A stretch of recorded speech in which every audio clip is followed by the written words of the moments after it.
Let's take a look at some updates this morning. Rwanda is set to phase out gas motorcycle taxes for e-motors. Now, the government of Rwanda will soon issue a national policy guidelines to eliminate gas motorcycles in its taxi sector in favor of e-motors. Now, it was explained that conversion to e-motorcycles is part of a national strategy to move Rwanda's entire mobility space to electric. The country will start with public transit operators such as motor taxis and move to buses and automobiles. The news comes as Africa's motorcycle taxi markets, which is worth an estimated $4 billion, have seen a flurry of tech investment and expansion. The Director General for Rwanda's Utilities Regulatory Authority, Patrick Nyirishema, prepared to confirm partners for the country's e-motor conversion. One startup that says it will be involved is Ampersand, a Kigali-based venture that has shipped its own e-motorcycle model, building the batteries and fitting them into new motorcycle chassis imported from Asia. Now, to keep the taxi motor riders consistently moving versus delayed while recharging, the startup has developed a battery swapping system and station, and they have already begun to pilot EVs and charging systems in Rwanda. Okay, now let's take a deep breath, man. Rwanda, they're doing quite well. I mean, they are leading the light when it comes to Africa in a lot of regard. And e-motors, or as it is, e-motorcycles or motorbikes are actually here, even in Africa, to stay. Great one, Rwanda, great one. Moving on from that, U.S. border officials are increasingly denying entry to travelers over others' social media.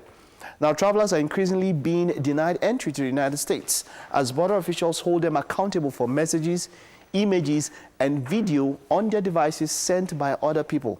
It's a bizarre set of circumstances that has seen countless number of foreign nationals rejected from the U.S.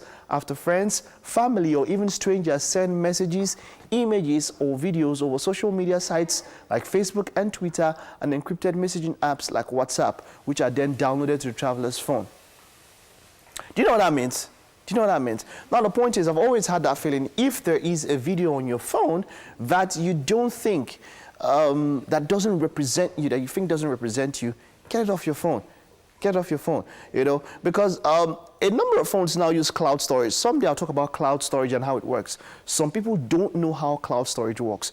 Your phone gets a backup regularly if it's set to that. So there are some phones that they back up to cloud, and even if you don't have those materials on your phone at the moment, if I wanted to check your account and maybe get your phone and you're traveling to somewhere, and I go to your cloud, which you don't even know how to access, I could see all of that, and it's not on your phone, but it's in your cloud. It was on your phone. So get to know a little bit more about your phone. It's not just for making calls and sending text messages and dropping basketballs on Twitter and giving clapbacks and all that. No, it's much more than that. The world revolves around the mobile, the phone. So there's quite a lot about your phone. It's a big thing. Maybe I'll talk about cloud someday. Yeah, cloud. We'll do a DIY on that or something. How to access cloud, how to disable it, how to ensure you get the best from cloud systems, because even your Android phones now have cloud systems, not just your Apple devices. Okay, moving on from that, Google will shut down Google Hire in 2020. Now, Google has disclosed that it will shut down Google Hire. Google Hire is the job application tracking system it launched just 2 years ago.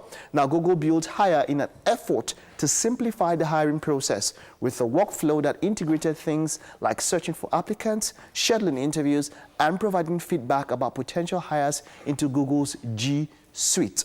Now, it was built mostly for small to medium-sized businesses with a price that ranged from $200 to $400 a month, depending on how many G Suite licenses you needed. In an email to customers, Google says, while Hire has been successful, we're focusing our resources on other products in the Google Cloud portfolio. We are deeply grateful to our customers, as well as the champions and advocates who have joined and supported us along the way. On the upside, it's not getting the axe immediately. In fact, you can keep using it for over a full year.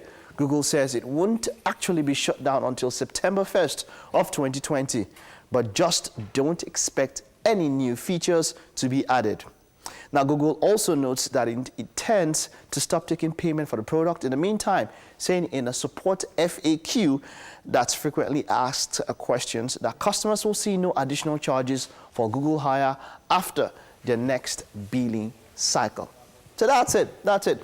Quite a lot The cloud don't still interest me, but that's all we can take on tech this morning. There's still a lot more to go on the show. Don't go nowhere. We'll be right back.